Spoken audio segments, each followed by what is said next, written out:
Ibu, sebelumnya perkenalkan kami dari mahasiswa Universitas Muhammadiyah Profesor Dr. Hamka, program studi pendidikan guru sekolah desa. Pada kesempatan kali ini, saya dan rekan-rekan saya berkunjung di SDN Cipinang Melayu 04 guna melakukan observasi dan wawancara terkait manajemen berbasis sekolah. Nah, ini merupakan salah satu tugas mata kuliah MBS dengan dosen pengampu Bapak Saiful Qadri. Sebelumnya Ibu kenalkan, nama saya Teguh Wijaya, bisa dipanggil Teguh atau Wijay, dan saya membawa 5 rekan teman saya. Saya Indrawan Arifnanto, nama saya Fikri Nabila. Nama saya Alivia Selvi. Nama saya Diari Lestari. Nama saya Kurnia Rizkyani. Nah, mungkin itu tadi perkenalan singkat dari teman dan rekan-rekan saya, Bu. Kira-kira boleh dikenalkan Ibu, nama Ibu siapa, biar dikenal gitu. Nama saya Siti Khadijah, ya. Mungkin bisa dipanggil Ibu Siti boleh, Ibu Khadijah juga boleh ya. Nah, Ibu di sini sudah bertugas kurang lebih 2 tahun ya. Ibu sekolahnya tahun 2019. Nah, untuk menyingkat waktu, mungkin kita langsung saja Ibu ke poin pertanyaannya gitu. Nah, yang pertama itu kira-kira penerapan MBS di SDN Cipinang Melayu 04 itu kira-kira sudah dilaksanakan atau belum sih, Bu? Untuk MBS ini tentu saja hampir semua sekolah sudah melaksanakan ya. MBS itu manajemen berbasis sekolah, yaitu adalah kewenangan ya, otonomi yang diberikan kepada kami sebagai pengelola ya, baik sumber daya maupun sumber dana. Jadi kami diberikan kewenangan untuk melakukan pengelolaan itu. Berarti sudah dilaksanakan ya? Iya.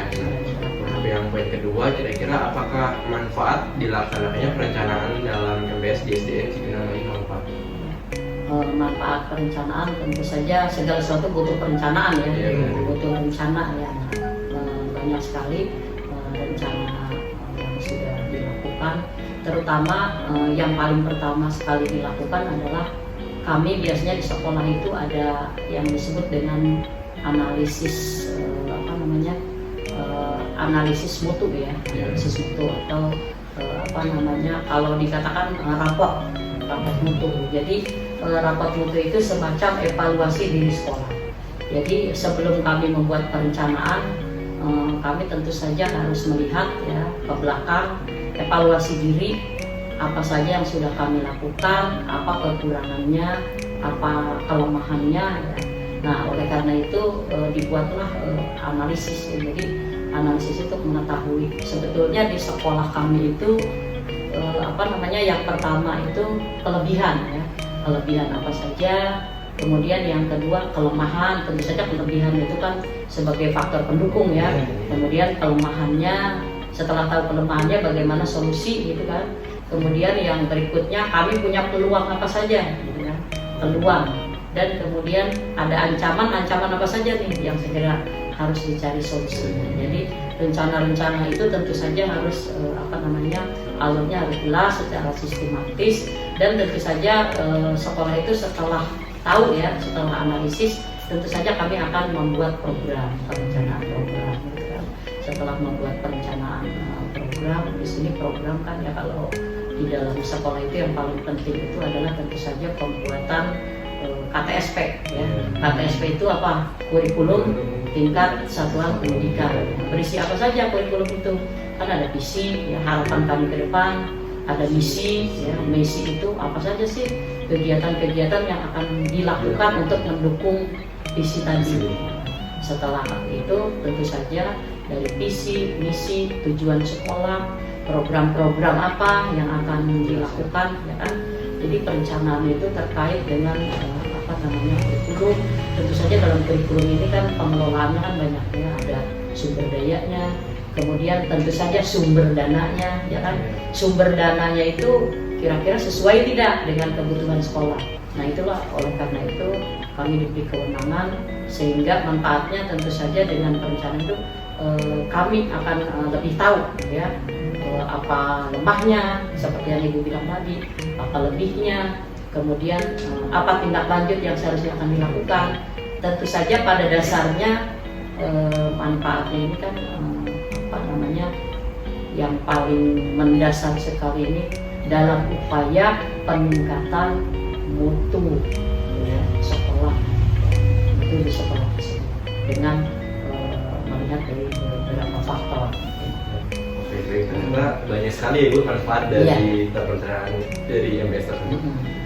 Oke, selanjutnya yang kedua itu apakah tujuan dari dilaksanakannya perencanaan MBS di SD Pinang Palembang? Itu tadi ya, sebetulnya ada tujuan itu kan gambaran umum dari keseluruhan. Tujuan dilaksanakan MBS itu yang paling utama adalah sebetulnya untuk meningkatkan mutu ya, untuk meningkatkan mutu. Kemudian ada pengawasan ya dari yang sudah dilakukan di sekolah itu sejauh mana sih kemajuannya gitu kan. Nah, sejauh mana sih upaya yang sudah dilakukan di sekolah untuk peningkatan mutu. Jadi pada dasarnya MBS ini tentu saja adalah peningkatan mutu.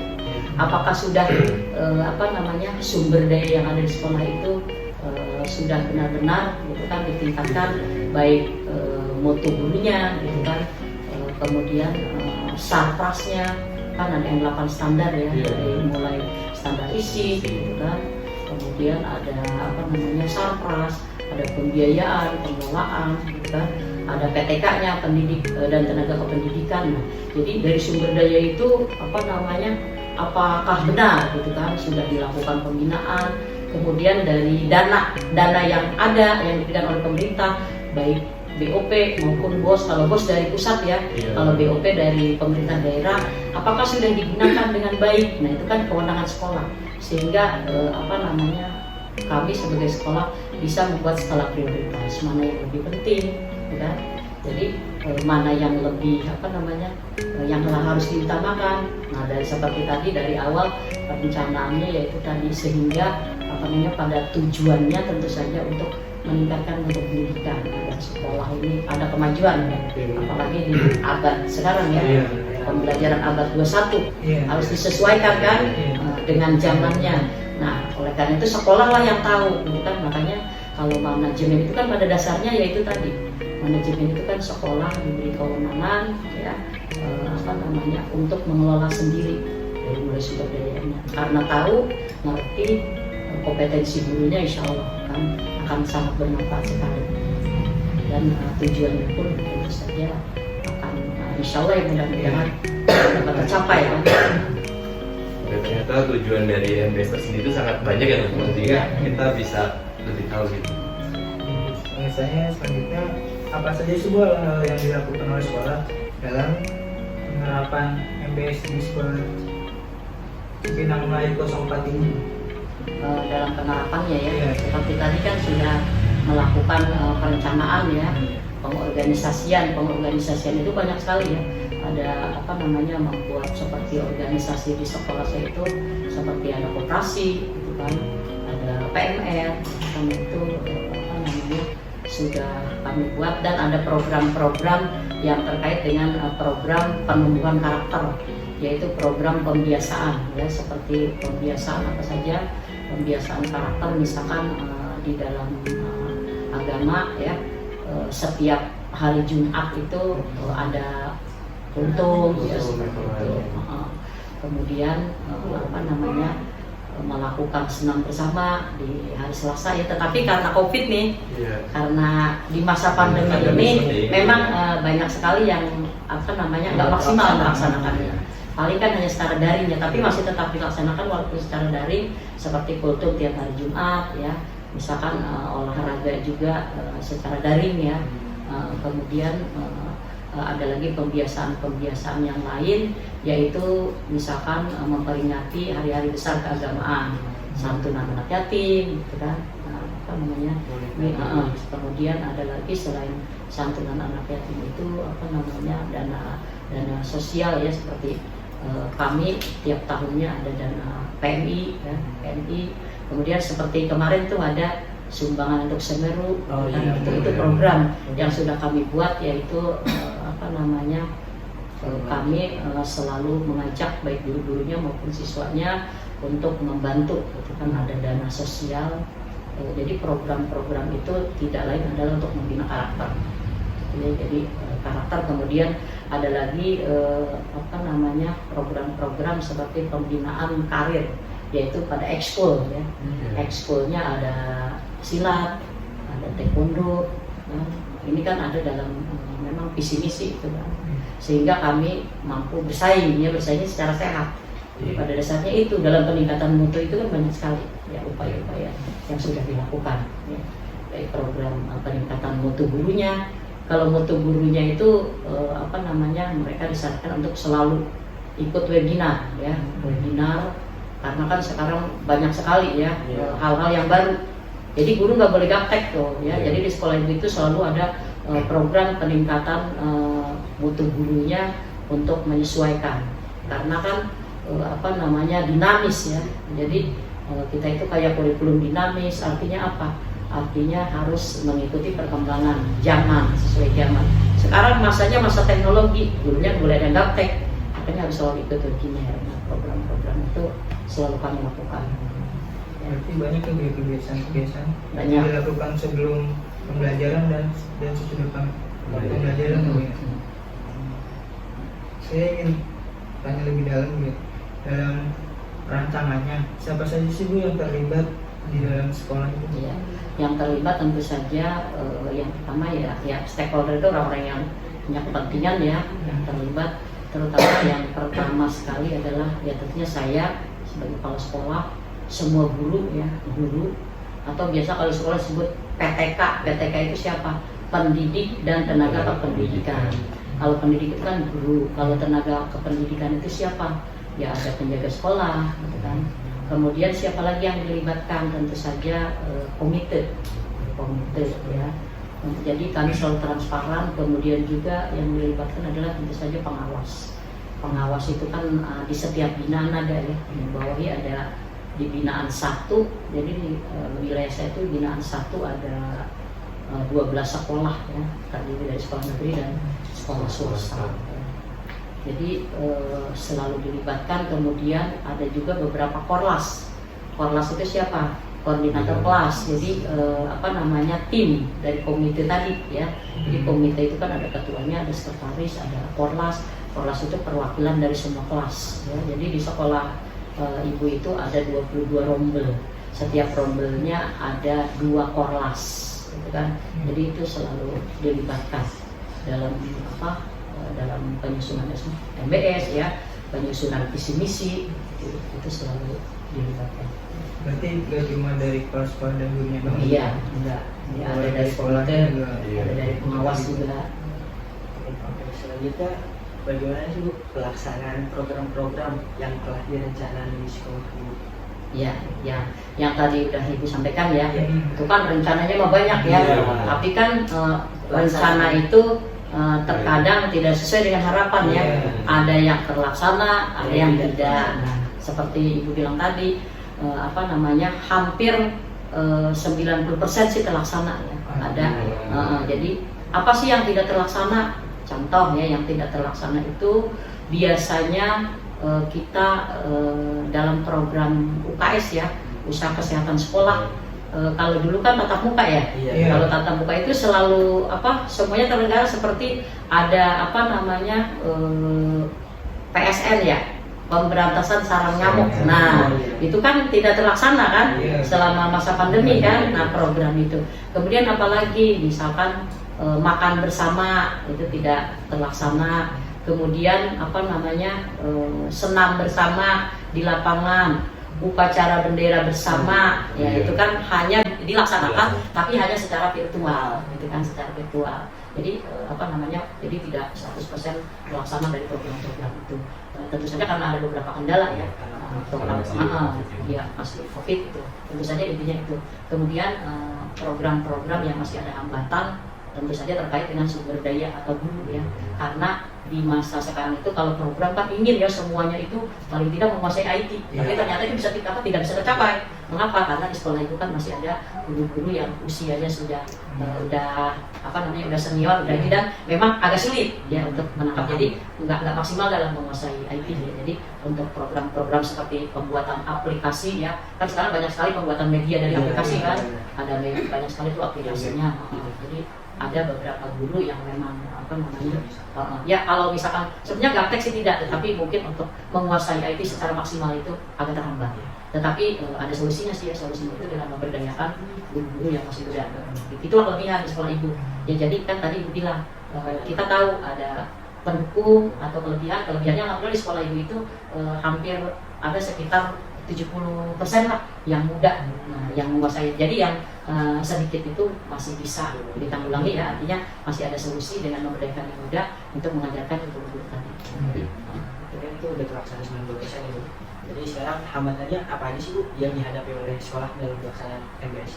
Nah ini hambatannya pertama masalah waktu ya, kadang kurang apa sih dari dulu, mungkin ada satu, mungkin ada yang kurang berminat, artinya kurang greget lah. Kenapa? Saya udah ngajar, mungkin karena apa banyak tugas ya, apalagi di masa pandemi ini memang luar biasa. Kadang guru itu nggak 7,5 jam lagi ya, kalau dulu kan nggak 7,5 ya. Nah jadi kalau apa namanya, kalau sekarang itu hampir dikatakan ya 7,5 ya tadi harusnya ya, hampir dikatakan bisa 24 jam. 24 jam kenapa? Melayani murid dulu sampai malam koreksi. Nah mungkin terhambatnya di situ karena masa pandemi kan. Jadi karena kurangnya waktu akhirnya tuh saya harus mengerjakan itu juga gitu kan. Apalagi di sekolah ibu itu kan untuk masalah dana ya, untuk sumber dana ini kan sebetulnya bendahara ini juga ngajar. Kalau di SMP kan, kalau di SMA itu TU khusus ya, maksudnya bendahara juga khusus. Tapi kalau di SD kan bendahara ngajar juga. Jadi ya itu mungkin apa namanya kurang maksimalnya di situ. Tetapi sih pemerintah selalu berusaha kan melakukan pembinaan. Tapi terkadang hambatannya, aduh Bu, saya udah ngajar, harus laporan ke LKS juga, ya kan? Harus membuat SPG juga, itu kendalanya banyak. Jadi masalah waktu. Kemudian namanya hambatan-hambatan lainnya yaitu tadi ya, di masa pandemi ini untuk pelaksanaan program itu memang kurang maksimal karena nggak bisa tatap muka seperti ekskul juga kan. Kalau ekskul itu kan kayak karate, silat kan akan lebih maksimal kalau bisa tatap muka ya. Tapi kalau daring kan gimana ya? Iya, daring jadi moderatornya gitu. Sebenarnya efektif kalau diterapkan itu efektif juga. Kemudian yang berikutnya untuk masalah PJJ hambatannya, program kami kan memang berusaha ya. Katanya anak itu harus mengikuti PJJ itu kalau tidak semuanya, tapi ternyata terkendala. Apa kendalanya? Ada siswa yang tidak punya HP, yang punya kuota, HP-nya punya orang tua aja. Jadi untuk pelaksanaan dalam KBM ini pun nggak maksimal PJJ, nggak bisa 100%. Jadi itu ada hambatannya. Jadi apa namanya? Tetapi selalu ada solusi ya, solusi. Jadi mereka yang tidak punya HP bisa mungkin memberikan tugasnya setelah ayahnya pulang, dan apa namanya tetap pemberian tugasnya ada juga yang guru mengantar ke rumah, gitu kan, memberikan tugas. Ada juga apa namanya yang disuruh, misalkan kalau yang rumahnya dekat nih, ikut temennya. Misalkan kami kan nggak punya HP, tapi masih nggak banyak yang boleh kerumunan ya. Paling misalkan yang berdekatan, misalkan orang cari coba rumah yang terdekat itu. Itu kan kendalanya dan masa pandemi ini ya. Tadi kan sudah dijelaskan hambatannya. Sekarang saya menanyakan faktor-faktor apa saja yang menjadi pendukung kegiatan manajemen berbasis sekolah di SDN Cipinang Melayu 04. Ini pendukungnya ya, tadi kan hambatan. Jadi pendukungnya tadi sudah Ibu sampaikan di awal bahwa di sekolah Ibu itu yang pertama itu sumber daya ya. Sumber daya itu banyak anak muda yang menguasai IT karena sesuai dengan tuntutan zaman ini ya. Di pembelajaran abad 21 ini, jadi bisa sangat membantu sekali. Itu adalah salah satu bentuk kekuatan dari sekolah kami ya. Jadi gurunya masih muda, energi, menguasai IT sehingga bisa diberdayakan. Kemudian yang kedua adalah masalah tempat ya. Itu sangat mendukung, jadi sarana yang luas ya, ruangan-ruangannya pun kami tidak kekurangan ya, karena kan 4 lantai ya, 4 lantai 22 rombel. Jadi ruangan UKS ada, perpustakaan ada, lab ada. Jadi itu tentu saja sangat mendukung ya, sehingga kami bisa melaksanakan paling tidak walaupun tidak sampai 100%, bisa lah mencapai 90% untuk kegiatan ini karena ada faktor-faktor pendukung tadi. Jadi sarananya cukup ya, sumber daya juga tadi yang yang masih muda, energik juga alhamdulillah ya, hampir 70%. Selanjutnya, siapa yang melakukan pengawasan kegiatan manajemen berbasis sekolah di SDN Cipinang Melayu 04? Yang melakukan pengawasan tentu saja pengawas ya, pengawas yang yang dibilang tadi, yaitu ada 12 sekolah di binaan ya. Jadi setiap kami membuat RKAS, tentu saja harus dilaporkan ya, diperiksa oleh pengawas, ditandatangani. Kemudian selain pengawas juga komite juga ikut menandatangani. setelah ditandatangani oleh pengawas, dilaporkan, ada timnya ya, di dinas itu ada tim BOS, ada tim BOP. Jadi tetap dilakukan monitoring. Untuk apa sih dilakukan pengawasan, monitoring, evaluasi? Tentu saja mereka itu kan akan melihat sejauh mana sih MBS yang sudah dilakukan, sejauh mana sih pengelolaan dana BOS-nya, sejauh mana sih program-program sudah terlaksana. Tentu saja ada pengawasan. Pengawasan yang pertama itu yang dilakukan oleh pengawas itu kan monitoring ya, monitoring itu ada monitoring pembelajaran, ada monitoring administrasi ya, kemudian ada lagi yang dilakukan oleh mereka itu adalah supervisi. Jadi supervisi itu melakukan penilaian, evaluasi, ada supervisi akademik, ada supervisi manajerial. Jadi yang disebut dengan PKG. PKG itu penilaian kinerja guru ya. Jadi selain penilaian itu dilakukan oleh kepala sekolah, juga dilakukan oleh pengawas. Jadi pengawas itu selain tadi laporan keuangan juga administrasi guru ya, peningkatan mutu gurunya juga selalu diawasi ya, selalu dinilai, dievaluasi. Pokoknya dimonek namanya ya, dimonitoring dan dievaluasi. Baik Ibu, selanjutnya bagaimana peran kepala sekolah dalam administrator pelaksanaan MBS di SDN Cipenang? Ya. Nah, tentu saja sebagai administrator itu kepala sekolah paling tidak harus punya ya semua bukti fisik ya. Bukti fisik itu apa? Misalkan program-program yang kami buat, program dalam setahun, kemudian apalagi yaitu tadi misalkan jadwal ya, jadwal supervisi harus dibuat juga. Jadi jadwal supervisi itu misalkan tadi kan yang bilang ya, penilaian kinerja guru itu kan guru juga harus dimonitoring ya. Di monitoring itu mereka mengajarnya harus diamati lah ya. Jadi bukan misalkan keliling ketika mereka melakukan pembelajaran daring, ibu keliling ya. Jadi selain ibu lihat administrasinya, ibu lihat juga pembelajaran mereka secara daring ya. Ibu masuk ke setiap kelas, secara administrasi, menilai mereka ya, kinerja guru itu dilakukan. Jadi setelah itu kan melakukan evaluasi, dievaluasi apa masukan-masukan, kekurangan, setelah itu ditindaklanjuti ya.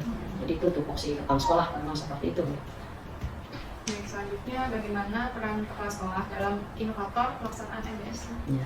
Inovator itu kan artinya membuat sesuatu yang baru ya, membuat hal-hal yang baru. Nah, seperti Ibu bilang tadi, kurikulum itu kan dinamis ya.